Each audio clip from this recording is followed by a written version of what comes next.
ਨਾ ਤੇ ਰੁੱਤ ਬਦਲੀ ਮੌਸਮ ਬਦਲਿਆ ਗਰਮੀ ਸ਼ੁਰੂ ਹੋਣ ਦੇ ਨਾਲ ਹੀ ਲਾਹੌਰ ਤੇ ਸ਼ਹਿਰੀਆਂ ਨੇ ਗਰਮੀ ਦਾ ਤੋੜ ਕਰਨ ਲਈ ਲਾਹੌਰੀਆਂ ਕੋਲੋਂ ਕੂਲਰ ਖਰੀਦਣਾ ਸ਼ੁਰੂ ਕਰ ਦਿੱਤੇ ਨੇ ਤੇ ਜਿਨ੍ਹਾਂ ਨੇ ਪਹਿਲੇ ਕੂਲਰ ਖਰੀਦੇ ਹੋਏ ਨੇ ਉਹਨਾਂ ਨੇ ਕੂਲਰਾਂ ਦੀਆਂ ਖਾਸਾਂ ਵੀ ਤਿਆਰ ਕਰਵਾ ਰਹੀਆਂ ਨੇ ਤੇ ਇਸ ਹਵਾਲੇ ਦੇ ਨਾਲ ਵੇਖਣੇ ਆ ਮਲਿਕ ਮੁਸ਼ਤਾਕ ਦੀ ਇਹ ਰਿਪੋਰਟ।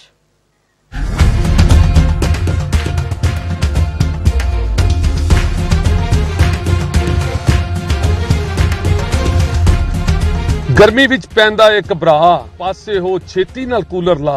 हाँ जी, लाहौर दी रुत बदल गई, ठंड दी जगह गर्मी ने ले लई। गर्मी आंदियां ही लोकां ने कूलरां दीयां दुकानां दा रुख कर लिया है। कूलर सफेद पोशां लई किसे नियमत तो घट नहीं है। जेड़े लोकी एसी नहीं लगवा सकदे ओ कूलरां कोलों ठंड लैंदे ने।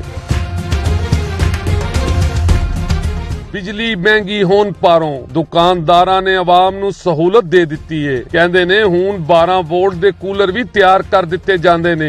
इस टाइम जिंनी को महंगाई हो गई है इस बिल्कुल दस्या अफोर्ड नहीं हो सकदा। इस गल दा हर कोई बंदा ना लोरी कूलर लै लिया। कूलर हैगा जी भाजी किराने दा 25000 दा 30000 दा बड़ा फुल साइज दा स्टील दा अच्छा कूलर जेड़ा ते नॉर्मल जेड़ा 10000 दा 8000 ਦਾ 15000 ਦਾ ਨਾਰਮਲ ਹੈਗਾ ਜੀ। ਜਿਨ੍ਹਾਂ ਪਹਿਲੇ ਕੂਲਰ ਲੈ ਰੱਖੇ ਨੇ ਉਹ ਵੀ ਉਹਨਾਂ ਦੀਆਂ ਖਸਾਂ ਬਣਵਾ ਰਹੇ ਨੇ। गर्मी बहुत होगी तो कूलर वगैरह देखने मार्केट प्राइस बहुत ज्यादा बता रहे हैं भाई। मैं गर्मी कितनी पे आ रही ਤੁਹਾਡੇ ਸਾਹਮਣੇ ਅਪ੍ਰੈਲ ਸ਼ੁਰੂ ਦਾ गर्मी स्टार्ट हो गई ਜੇ ਤੇ ਕੂਲਰ ਲੈਣਾ ਆ ਉੱਥੋਂ ਅਸੀਂ ਜਿਹੜਾ ਹੈਗਾ ਤੇ ਕੂਲਰ ਪਸੰਦ ਕਰਦੇ ਆ। ਦੇਖੋ ਹੁਣ ਲੋਰੀ ਕੂਲਰ ਜ਼ਬਰਦਸਤ ਕੰਮ ਕਰਦਾ ਜੀ। ਲੋਰੀ ਕੂਲਰ ਤਾਂ ਲਾਹੌਰ ਦੀ ਸ਼ਾਨ ਆ। 4 ਜੀ ਹੁੰਦੇ ਨੇ, ਗਰੀਬ ਇੱਕ ਛੋਟਾ ਜਿਹਾ ਘਰ ਹੁੰਦਾ ਉਹਦੇ ਵਾਸਤੇ ਗੁਜ਼ਾਰਾ ਹੋ ਜਾਂਦਾ। ਮਹਿੰਗਾਈ ਜਿੱਥੇ ਸਾਰਿਆਂ ਦੇ ਕੜਾਕੇ ਕਢਾਈ ਖਲੋਤੀ ਏ ਉੱਥੇ ਕੂਲਰਾਂ ਦੀਆਂ ਕੀਮਤਾਂ ਨੇ ਵੀ ਲੋਕਾਂ ਨੂੰ ਪਰੇਸ਼ਾਨ ਕੀਤਾ ਹੋਇਆ ਏ। ਮਹਿੰਗਾਈ ਦੀ ਵਜ੍ਹਾ ਤੋਂ ਲਾਹੌਰੀ ਕੂਲਰਾਂ ਦੇ ਵੀ ਰੇਟ ਹੁਣ ਅਸਮਾਨ ਨਾਲ ਗੱਲਾਂ ਕਰਦੇ ਪਏ ਨੇ, ਜਿਹਦੀ ਵਜ੍ਹਾ ਤੋਂ ਸ਼ਹਿਰੀ ਪਰੇਸ਼ਾਨ ਨੇ।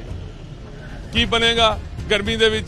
ਫੇਰ ਵੀ ਲੋਕਾਂ ਦਾ ਕਹਿਣਾ ਹੈ ਕਿ ਕੂਲਰ ਅਸੀਂ ਜ਼ਰੂਰ ਲਵਾਂਗੇ ਕਿਉਂਕਿ ਲਾਹੌਰੀ ਕੂਲਰ ਠੰਡ ਪਾਉਂਦਾ ਹੈ।